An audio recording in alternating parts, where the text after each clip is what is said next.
ጤና ይስጥልኝ። ይህ ባና ሚዲያ ነው። ከባና ሚዲያ ለዛሬ ያዝናቸው ዘገባዎች አሁን ማስደመጥ ጀመርን። አበይት ነጥቦቹን በቅድሚያ የፌዴራል መንግስትና ህወሓት በኬንያ ናይሮቢ ዳግም ለመወያየት ቀጠሮ ይዟል መባሉን የትግራይ መንግስት ምላሽ ሰጠ። በቀዳሚነት እንመለከተዋለን።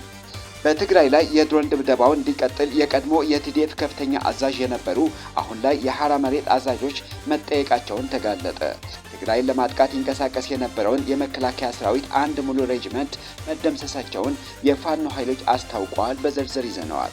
5000 ኢትዮጵያውያንን አሜሪካን ለቀው እንዲወጡ የሚያስገድድ ህግ ወጥቷል። የአርኤስኤፍ ከፍተኛ ጀነራል ሙሳ ሐምሲን ከ318 ተዋጊዎችና ከ50 የታጠቁ የጦር ተሽከርካሪዎች ጋር ወደ ሱዳን ሰራዊት ተቀላቅለዋል የሚሉ ሌሎች ዜናዎች ይዘናል። አብራችሁን ቆዩ።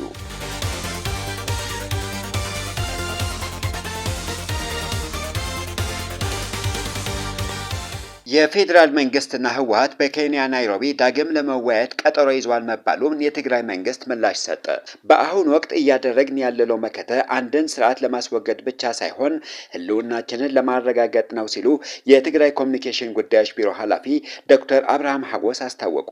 ኃላፊው በ2018 ዓ.ም የአሸንዳ በዓል አከባበር በ14ኛው የታጋይ መለስ ዜናዊ መታሰቢያና አጠቃላይ በወቅታዊ የትግራይ ሁኔታ ላይ በሰጡት መግለጫ የአሸንዳ በዓል ለሰላም እና ለህዝቦች ወዳጅነት በደመቀ ሁኔታ እንደሚከበር ገልጸው ለመላው የትግራይ ተወላጆች የእንኳን አደረሳችሁ መልእክት አስተላልፈዋል። በዓሉ በደመቀ ሁኔታ እንደሚከበርና ባህላዊ እሴቱ እንዲሸረሸር በጸረ ትግራይ ላይ በቆመው ስርዓትና ከጠላት ጎን በተሰለፉ ተጋሩ በኩል ጥረቶች እየተደረጉ መሆናቸውን የጠቆሙት ዶክተር አብርሃም በሴቶች ላይ የሚደርሰውን ጥቃት የሁላችንን አሳሳቢ ጉዳይ ቢሆንም በፍርድ ሂደት የሚያጋጥሙን ክፍተቶችን እንደ ምክንያት በመውሰድ የበዓሉን መከበር ለማስተጓገል መሞከር አግባብ አለመሆኑን ገልጸዋል። በመሆኑም በዓሉ በመላው ትግራይ በሰላማዊና በደመቀ ሁኔታ እንዲያልፍ ያልተቆጠበ ጥረት መደረግ እንዳለበት አሳስበዋል። የታጋይ መለስ ዜናዊን 14ኛ ዓመት የማታሰቢያ በዓል አስመልክተው በሰጡት ማብራሪያ መሪያችን መለስ ዜናዊ የትግራይ ህዝብ በፈተና ውስጥ በሚወድቅበት ጊዜ ሁሉ መፍትሄ የሚያስገኝ ብልህ መሪ እንደነበር በማንሳት አሁን ያለንበትን አስቸጋሪ ወቅት እንደ ተሞክሮ በመውሰድ መከታችንን በብቃት ለማጠናቀቅ እንደ ግብዓት ልንጠቀምበት ይገባል ብለዋል። በወቅታዊ የድህነት ሁኔታ ላይ ማብራሪያ የሰጡት ዶክተር አብርሃም በተጋሩ ጥላቻ ወደ ስልጣን የመጣው የብልጽግና አገዛዝ ከመጀመሪያው ጀምሮ በትግራይ ህዝብ ላይ በደሎችን ሲፈጽም ቆይቶ ወደ ግልጽ የዘር ማጥፋት ወረራ መሸጋገሩንና የፕሪቶሪያውን ስምምነት ከተፈረመ በኋላም በድምፅ አልባ መንገድ ሲፈጽመው የቆየውን ጥቃት አሁን ወደ ሁለተኛ የዘር ማጥፋት ምዕራፍ አሸጋግረውታል ሲሉ ገልጸዋል። ይህንን ለማክሸፍ የትግራይ መንግስት ሰራዊቱን በሰው ኃይልና በሎጂስቲክስ ግንባርና ደጀን በማጠናከር ጠላት በህዝቡ ላይ የሚያደርሰውን ጥፋት ለመግታት በቁርጠኝነት እየሰራ እንደሚገኝ አስታውቀዋል። ሰራዊቱ በቅርብ ጊዜያት በተከፈቱበት የጥቃት ሙከራዎች በከፍተኛ ጀብደኝነት በመመከት ጠላት ላይ ከፍተኛ ኪሳራ ሲያደርስበት ጠላት ለበቀል ሲል በሰላማዊ ዜጎች ላይ ያተኮረ ተደጋጋሚ የድሮን ጥቃቶችን እየፈጸመ እንደሚገኝ ይህም አገዛዙ በትግራይ ላይ ግልጽ ጦርነት ማወጁን እንደሚያሳይ አብራርተዋል። የፌዴራል መንግስትና ህወሓት በኬንያ ናይሮቢ ዳግም ለመወያየት ቀጠሮ ይዟል መባሉም የትግራይ መንግስት የፈጠራ ወሬ ሲል አጣጣለው። አክሎም እርቅና ሰላም ድርድር እየተካሄደ ነው፣ የትግራይ ልዑካን ወደ ኬንያ ሂደዋል፣ አደራዳሪዎቹ ትግራይ ገብተዋል የሚሉ ወሬዎች ከእውነት የራቁና መከታውን ለማቀዝቀዝ በጠላቶች የተፈበረኩ መሆናቸውን ህዝቡ ሊረዳው እንደሚገባ አሳስበዋል። የትግራይ ዲያስፖራ ዲፕሎማሲውን ለማጠናከርና የአድቮኬሲ ስራዎችን ለማስፋት የድርሻቸውን እየተወጡ እንደሚገኙ የገለጹት ዶክተር አብርሃም የመንግስት መዋቅሮች መላው የትግራይ ህዝብና በውጭ የሚኖሩ ተጋሩ ብሔራዊ መከታውን በመደገፍና በማጠናከር በአጭር ጊዜ ውስጥ ሙሉ የትግራይን የራስን ዕድል በራስ የመወሰን መብት እውን ማድረግ እንዳለባቸው መልእክታቸው አስተላልፈዋል።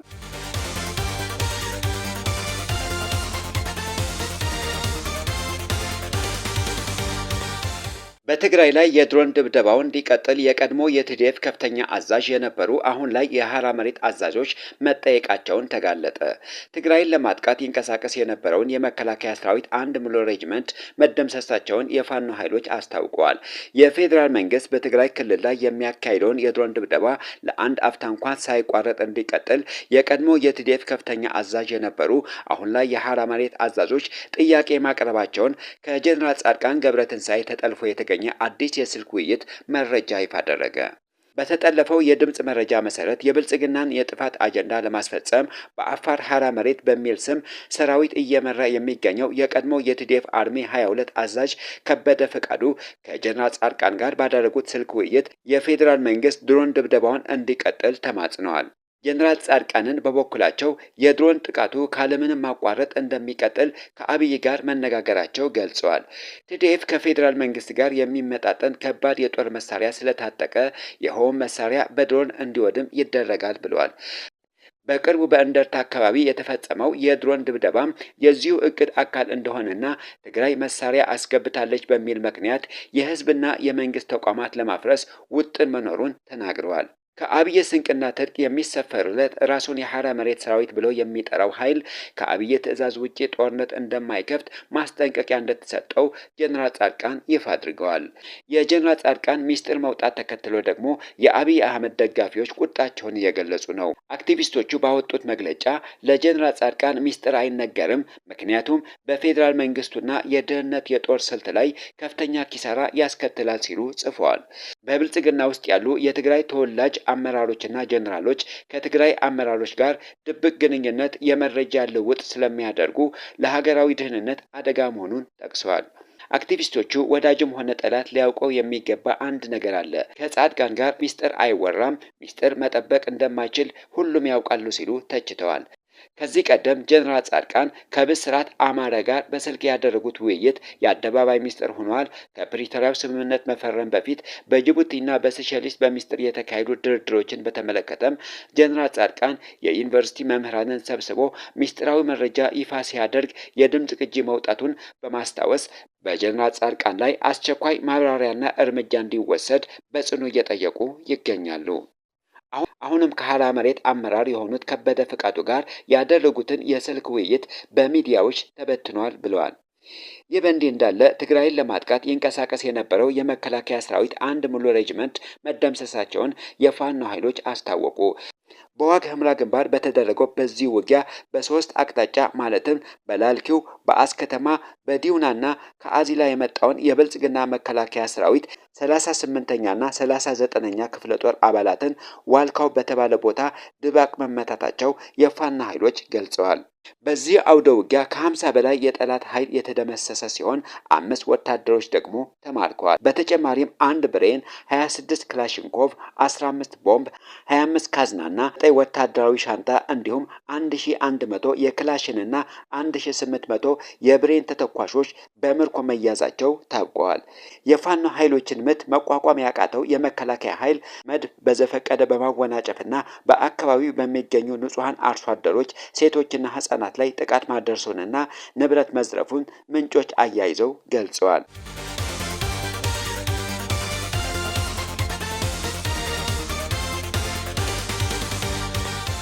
በአዳማ የታፈሱ ወጣቶች በፍየል ማቆያ መጋዘኖች ውስጥ ተይዘው ለመለቀቅ ገንዘብ እየተጠየቀባቸው መሆኑን ተሰማ። በተለያዩ የኢትዮጵያ ከተሞች በወጣቶች ላይ ያተኮረ መጠነ ሰፊ የግዳጅ አፈሳና እገታ እየተካሄደ መሆኑን ከሰሞኑ በሚዲያዎች መዘገቡ ይታወሳል። በአዳማ፣ በባህር ዳር፣ በቢሾፍቱና በሸገር ከተሞች ባሉ የተለያዩ አካባቢዎች በሚሊሻዎችና በጸጥታ ኃይሎች በወጣቶች ሰፊ የግዳጅ አፈሳ እየተካሄደ እንደሚገኝ የአይን እማኞችና ተጎጂዎች እየተናገሩ ይገኛሉ።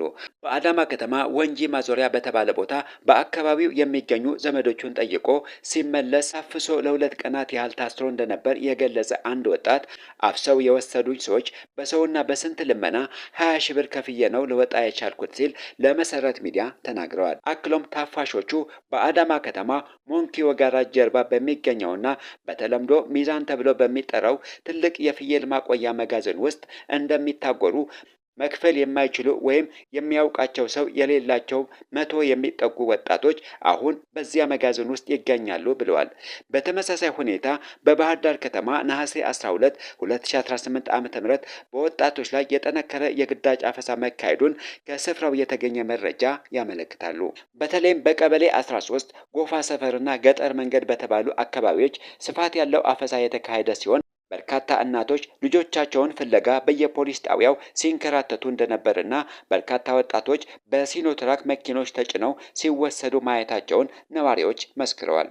በቢሾፍቱ ከተማ አቅራቢያ በምትገኘው ዶሎሎ ጅላ አካባቢ ደግሞ ሚሊሻዎች ወጣቶችን ከታክሲና ከባጃጅ በማስወረድ እያፈሱ መሆናቸው ታውቋል። አንድ የዓይን እማኝ እንደገለጸው ከሆነ ረቡዕ ዕለት በዚሁ አካባቢ በሚገኘው ጊዳ ለታ ጊዮርጊስ ቤተክርስቲያን ቅጽር ግቢ ውስጥ በቅዳሴ ላይ የነበሩ ወጣቶች ሳይቀሩ በጸጥታ አካላት ታፍሰው ተወስደዋል ሲል የሁኔታው አሳሳቢነት አስረድተዋል።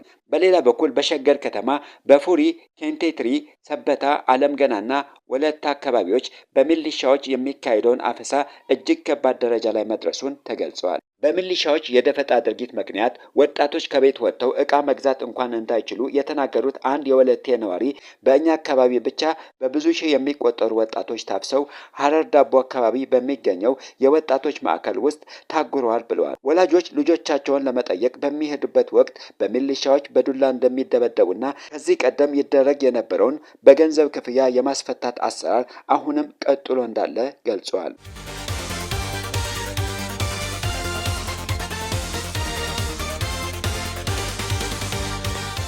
የአሜሪካ ፌዴራል ፍርድ ቤት የፕሬዝዳንት ዶናልድ ትራምፕ አስተዳደር ከ5000 በላይ ለሚሆኑ ኢትዮጵያውያን ተሰጥቶ የነበረውን የጊዜያዊ ከለላ መብት ቲፒኤስ እንዲሰረዝ የሚያስችለውን ውሳኔ ማስተላለፉ ተገለጸ። የፌዴራሉ ዳኛ ብራያን መርፌ አስተዳደሩ የኢትዮጵያውያንን ከለላ እንዳይቋረጥ ተላልፎ የነበረውን የሕግ እገዳ ማክሰኞ ዕለት አንስተዋል። ይህ የፍርድ ቤቱ ውሳኔ የተከተለው የአሜሪካ ጠቅላይ ፍርድ ቤት ባለፈው ሰኔ ወር ያሳለፈውን ብይን ነው። ጠቅላይ ፍርድ ቤቱ በ6-3 ድምፅ ባጸደቀው ውሳኔ የሀገር ውስጥ ደህንነት መስሪያ ቤት የጊዜያዊ ከለላዎችን ለማቋረጥ የሚያሳልፋቸውን ውሳኔዎች የፌዴራል ፍርድ ቤቶች መልሰው የመመርመር ስልጣናቸው ገድቦታል። ዳኛ መርፌም ቀደም ሲል የቀረበውን ከለላ የማቋረጥ ስልጣን ያለው ጠቅላይ አቃቤ ሕጉ እንጂ የሀገር ውስጥ ደህንነት መስሪያ ቤት አይደለም የሚለውን መከራከሪያ ውድቅ በማድረግ ውሳኔዎቹን አስተላልፈዋል። ሆኖም አዲሱ ውሳኔ የአስተዳደሩ እርምጃ በዘር ወይም በዜግነት ላይ የተመሰረተ አድሎ ሊኖረው ይችላል በሚል ምክንያት አሁንም በይግባኝ የመሞገት ዕድል ክፍት አድርጎ አልፈዋል። የሀገር ውስጥ ደህንነት መስሪያ ቤት ባለፈው ታህሳስ ወር ከለላው እንደሚቋረጥ ሲያስታውቅ በኢትዮጵያ ያለው ሁኔታ ወደ ሀገራቸው በሚመለሱ ዜጎች ደህንነት ላይ ከባድ ስጋት አይፈጥርም የሚል ምክንያት አቅርበዋል። የሀገር ውስጥ ደህንነት ሚኒስትሩ ማርክ ዌይን ሙሊን በፍርድ ቤቱ ውሳኔ መደሰታቸው ገልጸው ከለላው ጊዜያዊ መሆኑን በማሳሰብ ቋሚዎቹ ከአሜሪካ እንዲወጡ ካልሆነ ግን የመባረር እርምጃ እንደሚጠብቃቸው አስጠንቅቀዋል። የውሳኔው መተላለፍ የእነዚህ ከ5000 በላይ ኢትዮጵያውያን እጣ ፈንታ በከፍተኛ ስጋት ውስጥ ጥሎታል። ውሳኔው ተግባራዊ ሲደረግ ተጎጂዎቹ በህጋዊ መንገድ በአሜሪካ የመቆየትና የመስራት መብታቸውን የሚያጡ ሲሆን በገዛ ፈቃዳቸው ሀገር ለቀው ካልወጡ የሀገር ውስጥ ደህንነት መስሪያ ቤት በግድ ወደ ሀገራቸው የመመለስ እርምጃ ይወስድባቸዋል። ይሁን እንጂ በአሁኑ ወቅት ክፍት በሆነው የይግባኝ መብት ተጠቅመው ተሟጋቾቹ በሚያደርጉት የህግ ክርክር የትግበራ ሂደቱ ላይ ሊዘገይ የሚችልበትን አጋጣሚ እንዳለ ቢገለጽም ለጊዜው ግን የዜጎቹ የወደፊት ህጋዊ ህልውና አደጋ ላይ ወድቋል። በሌላ በኩል የሰብአዊ መብት ተሟጋች ቡድኖችና የአፍሪካ ማህበረሰቦች አንድነት ድርጅት ይህንን ግምገማ አበክረው ተቃውመውታል። በአሁኑ ወቅት የአሜሪካ ውጭ ጉዳይ መስሪያ ቤት ኢትዮጵያን በግጭት፣ በወንጀል፣ በእገታና በሽብርተኝነት ስጋቶች ምክንያት ደረጃ 3 የጉዞ ማስጠንቀቂያ ውስጥ ባስቀመጠባት ሁኔታ ከለላውን ማቋረጥ በሺዎች የሚቆጠሩ ኢትዮጵያውያንን ለከፍተኛ አደጋ ያጋልጣል ብለዋል። ኢትዮጵያን በሲቪል ግጭቱ ምክንያት በ2022 በጆ ባይደን አስተዳደር ዘመን የመጀመሪያው ቲፒኤስ ያገኘው ሲሆን አሁን ያለው የትራምፕ አስተዳደር እርምጃ ደግሞ የኢትዮጵያን ጨምሮ የ13 ሀገራት ዜጎችን የሚነካና በአጠቃላይ ከ1 ሚሊዮን በላይ ሰዎችን ለስጋት የሚዳርግ ሰፊ የፖሊሲ አካል እንደሆነ ተመልክቷል።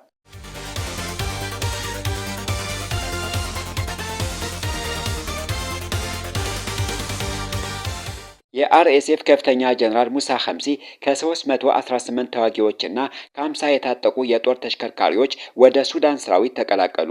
ነሐሴ 13 2018 ዓ.ም አልአረቢያ እንደዘገበው 318 ተዋጊዎች ያቀፈ ትልቅ ቡድን ከፈጣን ድጋፍ ኃይል አርኤስኤፍ ሚሊሻ በመክዳት ወደ ሱዳን አገራዊ ጦር ሳፍ ተቀላቅለዋል። ይህም በሚሊሻ ውስጥ እያደገ የመጣውን የውስጥ መከፋፈል የሚያሳይ አዲስ ማረጋገጫ ተደርጎ ተወስዷል። በሜጀር ጀነራል ሙሳ አሊ አህመድ በሰፊው ሙሳ ኸምሲ በሚባሉት የሚመራውን ይህ ኃይል ሙሉ የወታደራዊ ትጥቃቸውና መሳሪያቸውን የጫኑ 50 የጦር ተሽከርካሪዎችን በመያዝ ከአርኤስኤፍ ጋር መለየታቸውን ካወጁ በኋላ በሱዳን ሰሜናዊ ግዛት በሚገኘው አልዳባ ከተማ ገብተዋል። ሙሳ ኸምሲን ለኃይላቸው በተደረገው የአቀባበል ስነ ስርዓት ወቅት እንደተናገሩት ከሚሊሻው ለመውጣት የወሰኑት ቡድኑ ውስጥ ተቋማዊ ስርዓት ባለመኖሩና የሱዳንን አንድነት ለማስጠበቅ ባልቻለው እምነት ምክንያት መሆኑን ገልጸዋል። ከሀገሪቱ ጦር ጎን በመቆም ሰላምና መረጋጋት ለማስፈን ዝግጁ መሆናቸውን አረጋግጠዋል። የሱዳን ድንበር ጠባቂ አዛዥ ኮሎኔል መሐመድ ሳሌህ ቡድኑን ሲቀበሉ ወደ ሰራዊቱ መመለስ ለሚፈልጉ ሁሉ ክፍት መሆኑን በመግለጽ ዜጎች በነፍሰ ገዳዮች እንዳይመሩ ጥሪ አቅርበዋል። የዚህ የመክዳት እርምጃ መጠን ከተራ የግለሰቦች መውጣት ያለፈ ሲሆን ሙሉ በሙሉ የተደራጀ የውጊያ ክፍለ ኃይል ከመሳሪያውና ከተሽከርካሪዎች ጋር መቀላቀሉን የሱዳን ሚዲያዎች ዘግበዋል። ይህ ክስተት የተፈጸመው በኮርዶፋን ክልል በፈጣን ድጋፍ ኃይሎች ላይ ከፍተኛ ወታደራዊ ጫና እየበረታበት በሄደበትና የሱዳን ጦር በሰሜን ኮርዶፋን በርካታ ስትራቴጂካዊ ቦታዎችን መልሶ በተቆጣጠረበት ወቅት ነው። ክስተቱም ከቅርብ ጊዜያት ወዲህ ሲካሄድ የቆየውን የተከታታይ መክዳቶች አካል ሲሆን ከዚህ ቀደም በሚያዝያ ወር አልኖር አህመድ አደም፣ አልኖር አልጉባ፣ በጉንበት ወር ደግሞ ታዋቂው የመስክ አዛዥ አልሪዛቅ አልሳባና ከሚሊሻው መውጣታቸው ይታወቃል። የፈጣን ድጋፍ ኃይሎች አመራሮች ተጨማሪ መክዳቶችን ለመከላከል በአዛዦች ላይ ጥብቅ ቁጥጥር ማድረጋቸውና እንቅስቃሴያቸውን መገደባቸው ቢቀጥሉም አሁንም መክዳቱ በስፋት እየቀጠለ ይገኛል።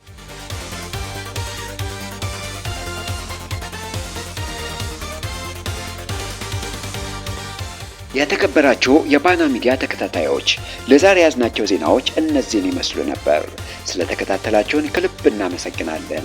መረጃዎቻችን ለሌሎችም እንዲደርሱ ቪዲዮውን ላይክ እና ሼር ማድረጋችሁን እንዳትረሱ። ለቻናላችን አዲስ የሆናችሁ ደግሞ ሰብስክራይብ በማድረግ የቤተሰባችንን አካል ይሁኑ።